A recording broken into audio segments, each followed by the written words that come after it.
feel like I'm in a dream. That's my best friend Ariana Grande, and I'm gonna meet her. Yes, I've been dreaming about that. Yes, finally, I dreamed about meeting Ariana Grande, and finally, my dreams became true.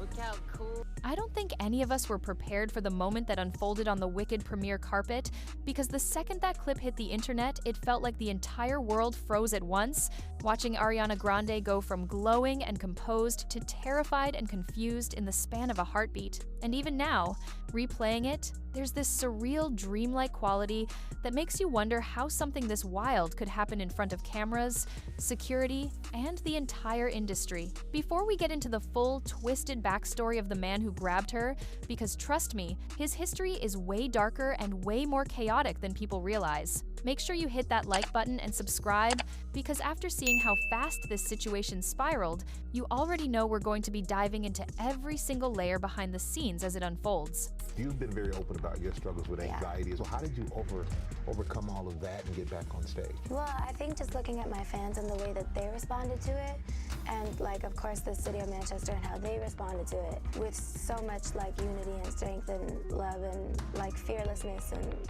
I just never really seen anything like it, and I was like... Ariana steps onto the yellow carpet, soft smile, gentle energy, easing into what's supposed to be a magical film moment for her. The flashes go off, the crowd shifts, the cast is lining up beautifully, and then out of nowhere, like a glitch in the Matrix, this man sprints in from the edge of the frame with a speed and confidence that should have set off alarms instantly. No hesitation, no pause, nothing. He wraps his whole arm around Ariana's shoulders and pulls her into him like they rehearsed this moment backstage, like he was meant to be there, like she was expecting him. And Ariana freezes not a cute, "Oh my gosh, a fan hugged me," freeze, but that deep, stunned, fear-filled stiffness where her brain is trying to figure out what danger she's in. And in that split second, everything shifts. Suddenly, Cynthia Erivo turns into the security guard everyone thought would have been next to Ariana. Cynthia jumps in first, literally inserts herself between them, pushes him off, yells at him with pure adrenaline, and Ariana takes that tiny step back, that moment to breathe, while Michelle Yeoh rushes in beside her. But they're a fan. Okay, then they're a fan and a loser.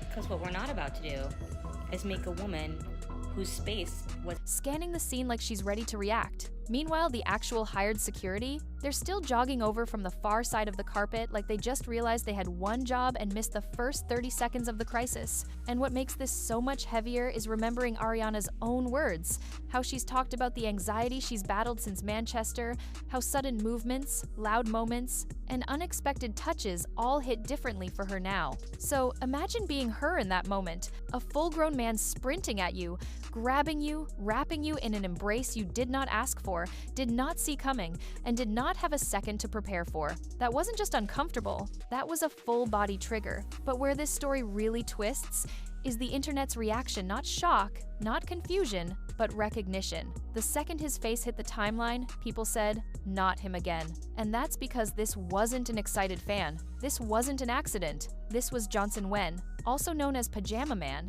a serial event invader whose history is so chaotic, it feels like a movie villain origin story. Fans immediately brought back the Katy Perry moment when he somehow made it onto her stage, right next to her. Mind you, I've talked about this in detail and further extent before on this page about parasociality, especially at things like concerts or just when someone in the public eye is at an event, like people throwing shit on stage mid-performance, people yelling loudly out of turn at concerts during like a sad or slower song just for attention. Smiling like he was doing a cameo while Katy and her band froze. Then they resurfaced the Weekend clip where he charged into the spotlight mid-song like he had a secret feature on the track. Security had to drag him away as he kept leaning forward, completely calm, completely convinced he belonged there. Then came the Chainsmokers stunt, where he walked straight onto the stage during their set like he owned it. And then the wild part, he doesn't just terrorize concerts, he invades sports events too.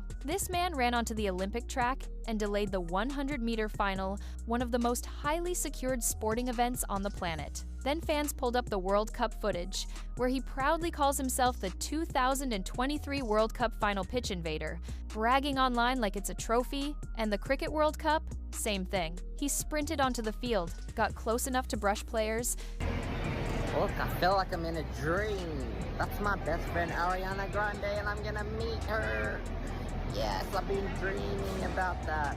And only stepped back when security tackled him. And every single time, he smiles like he's the star of the show. But the darkest twist came from the video he posted before grabbing Ariana. A video where he said he felt like he was in a dream, that Ariana was his best friend, that he was finally going to meet her. He wasn't joking. His tone wasn't playful. It was eerie. The excitement wasn't normal fan excitement. It was obsessive, delusional, like he had built this moment in his head and convinced himself it was fate. And then after he was arrested at the premiere, he posted another video bragging that he was free again, like this entire situation was a fun side quest in a game only he was playing. Singapore slapped him with a charge that could land him 3 months in jail or a $2,000 fine, or both, a punishment that feels ridiculously light when you look at how many times he's broken into high security environments around the world. While fans were panicking online, waiting for Ariana or Cynthia or the Wicked team to say something, the first person to speak wasn't who anyone expected. It was Marissa Bodie, who plays Nessa Rose.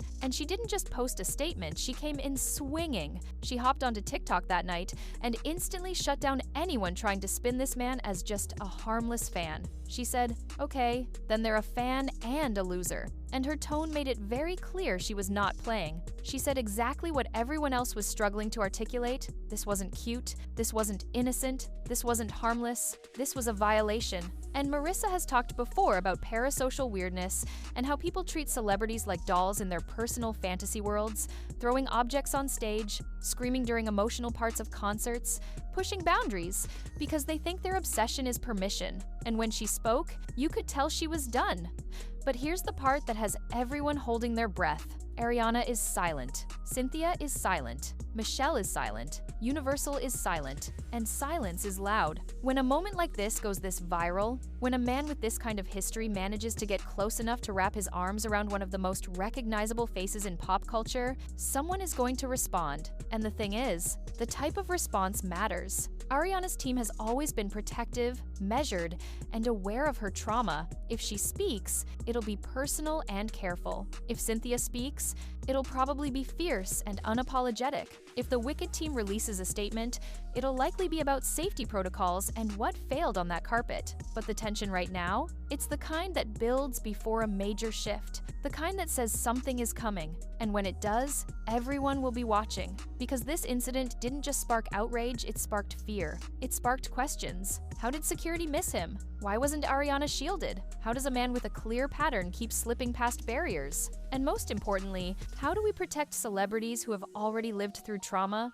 Right now, everything feels like the buildup before a storm, the internet replaying clips, uncovering patterns, comparing videos, piecing together the timeline of a man who has made a career out of invading other people's moments. And when Ariana finally breaks her silence, when Cynthia speaks openly, when the cast addresses what really went down in those terrifying seconds, I will be right here, breaking down every detail, every angle, every piece of the story. Because this situation isn't fading, it's growing. And everyone is waiting for the moment the truth hits the surface. And what people aren't talking about enough is how moments like this don't just end when the cameras shut off.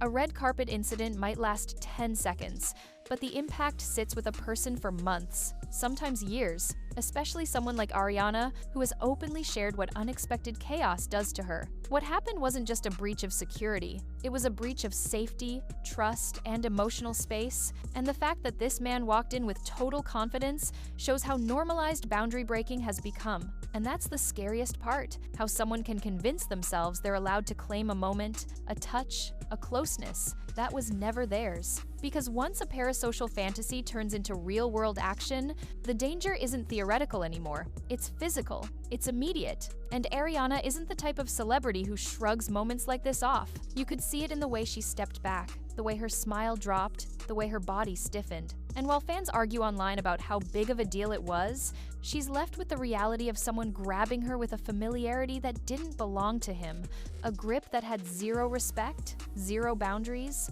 and zero awareness of what she's lived through. That's why people are angry. That's why the internet snapped. Because this wasn't just uncomfortable, it was invasive. And maybe that's why the silence feels so heavy right now, because this doesn't feel like the type of incident Ariana's team overlooks. It feels like the type they analyze, prepare, and respond to with precision. When she finally speaks, even if it's measured and brief, it's going to shift the entire conversation from "this was weird" to "this was dangerous." Because when someone with Ariana's history opens up about fear, the impact hits differently. It forces the industry to look at what failed, who failed, and why a woman who has survived a globally traumatic event was left vulnerable on a carpet where she should have been safest. And the moment she shares her perspective, whether with emotion, calmness, or even humor, the internet will watch the video again with new eyes. The man will no longer be seen as quirky or unserious. He'll be seen for what his pattern represents, a growing problem with fans who believe access is owed. And once Ariana speaks, the pressure lands on studios, security teams, and publicists to make sure this never happens again. Not to her, not to anyone. Because this moment wasn't a blip, it was a warning, and the world is waiting for her response.